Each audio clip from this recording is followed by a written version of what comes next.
और थोड़ा क्या, मैं तो ये कहता हूँ कि उस समय के जो लोग थे वो ज़्यादा ही धार्मिक प्रवृत्ति के थे, क्योंकि धार्मिक प्रवृत्तियाँ पहले भी खत्म नहीं हुई हैं, धार्मिक प्रवृत्तियाँ आगे आगे भी खत्म नहीं होंगी। और मैं गलत भी नहीं कहता कि लोग धार्मिक प्रवृत्ति नहीं होनी चाहिए, मैं ऐसा भी नहीं कहता, लेकिन उन धार्मिक प्रवृत्तियों के आधार पर किसी व्यक्ति के साथ में ऊंच नीच, छुआछूत, भेद, रंग भेद, जाति भेद और अन्य किसी प्रकार का भेद किया जाता है, तो वो धार्मिक भावनाएं सरासर गलत हैं, जो हमें व्यक्ति को व्यक्ति से छोटा या बड़ा बताती है। यही ललित सिंह बौद्ध ने हमें बताया कि न कोई छोटा है और न कोई बड़ा है।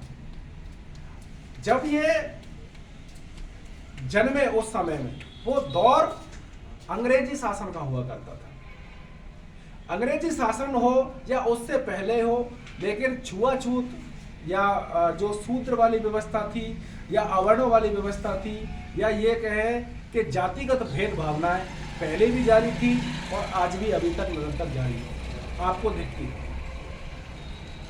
जब ये बड़े हुए हाई स्कूल एंटर करने के बाद, तब ये एक फॉरेस्ट गार्ड कंपनी में लगे। वहाँ इन्होंने जो है, वहाँ से उसके बाद में एक अंग्रेजी कंपनी में लगे, जब पुलिस में लगे ये कह सकते हैं। तो पुलिस में लगने के बाद इन्होंने वहाँ पर विद्रोह किया नीतिगत फैसलों के लिए, कि जो फायदे चीज़ें जो मिलती हैं एक जवान को मिलनी चाहिए वो नहीं मिलती थी। तो जो जवानों का हक है, उनके जो अधिकार है उन्हें मिलने चाहिए, उन्हें मिलने के लिए इन्होंने संघर्ष किया।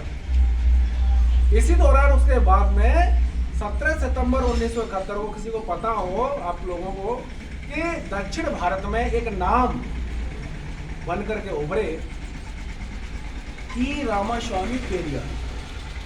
17 सितंबर को जिनका जन्म हुआ था, ई रामास्वामी पेरियार की एक किताब थी सच्ची रामायण। और सच्ची रामायण जो थी, ई रामास्वामी पेरियार वो दक्षिण भारत के थे, कन्नड़ में शायद लिखी थी उन्होंने, शायद मैं 100% श्योर नहीं हूँ, कन्नड़ में शायद उन्होंने लिखी थी। तो उस किताब का हिंदी वर्जन, यानी उसका हिंदी में अनुवाद इन्होंने किया। जब हिंदी अनुवाद यहाँ हुआ तो उत्तर भारत में एक हलचल पैदा हो गई, भूचाल आ गया। ये मानिए उत्तर भारत में जो मठाधीश थे, जो धर्म के ठेकेदार अपने आप को कहते थे, उन धर्म के ठेकेदारों को इनकी ये हिंदी अनुवाद वाली किताब, हालांकि वो इनकी लिखी हुई नहीं थी, इन्होंने सिर्फ उसका अनुवाद किया, उसका केवल भाषा रूपांतर किया, भाषा का टीका हुआ केवल।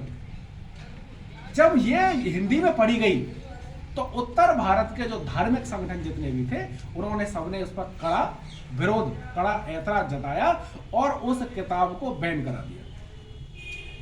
लेकिन पेरियार ललई सिंह जो पूरी तरह से पेरियार ई रामास्वामी से प्रेरित थे, उन्हीं की वजह से इन्हें पेरियार कहा जाता है, उन्हीं का टाइटल उत्तर भारत में दिया गया है। तो पेरियार रामास्वामी की जो किताब थी, वो दक्षिण भारत के महान विद्वान थे, महापुरुष थे। उन्होंने दक्षिण भारत में एक क्रांति की थी और उन्होंने किसी भी धर्म को कसौटी पर परखकर उसमें जो बुराइयां थी, उस बुराइयों से लोगों को, जनता को, आवाम को अवगत कराया। और वो अवगत कराने के बाद में वो भी रामास्वामी पेरियार जो थे, उनका भी घर बड़ा धार्मिक था, उनकी माताएं भी बड़ा सत्संग किया करती थी। लेकिन उन्हें जब पता चला कि ये जितने भी चीजें हैं वो सारी की सारी गलत चीजें हैं, उन्होंने कहा मैं ना राम को मानूंगा, ना मैं कृष्ण को मानूंगा, ना मैं किसी को नहीं मानूंगा। वही स्थिति इन्होंने की। तो इन पर जब केस लगाया गया और उधर कंपनी, जब वो जिसमें काम करते थे, जिस महकमे में, जिस विभाग में, उसको हक अधिकारों के लिए इन्होंने लड़ाई लड़ी, तो इन्हें उस महकमे से बर्खास्त कर दिया। बर्खास्त होने के बाद में एक नौकरी, आप लोग जहाँ पढ़ रहे हो, लिख रहे हो, क्या अपने अंदर भावनाएं लेकर के आए हो कि हमें एक नौकरी मिल जाए। और वो महान शख्सियत जो पूरे समाज के लिए और अपने हक अधिकारों को लेने के लिए अपनी नौकरी से बर्खास्त तक हो जाता है। इस किताब का अंतर्द्वंद चल रहा था, हाई कोर्ट से मुकदमा चल रहा था, इनकी खुद की जमीन थी, जमीन बेचनी पड़ी, पत्नी ने भी साथ नहीं दिया, सुप्रीम कोर्ट में लड़ाई भी लड़ी और अपनी जमीन बेच दी इन्होंने। और अपनी जमीन बेचने के बाद में उस किताब को ऑथेंटिक कराया। आप लोग पढ़ते हो, कभी समय मिले तो एक बार सच्ची रामायण पढ़ के देखना, बहुत अच्छी किताब है, आपको पता चलेगा सच्चाई क्या है। तो जो पेरियार, तब इन्होंने जब वो किताब इनकी वहां से बाइज्जत जो जब्त की गई थी इन्हें दी गई और उसकी प्रतियां भी छपवाई गई, तब उत्तर भारत के लोगों ने इन्हें पेरियार का टाइटल दिया और इनका नाम हुआ पेरियार ललई सिंह बौद्ध।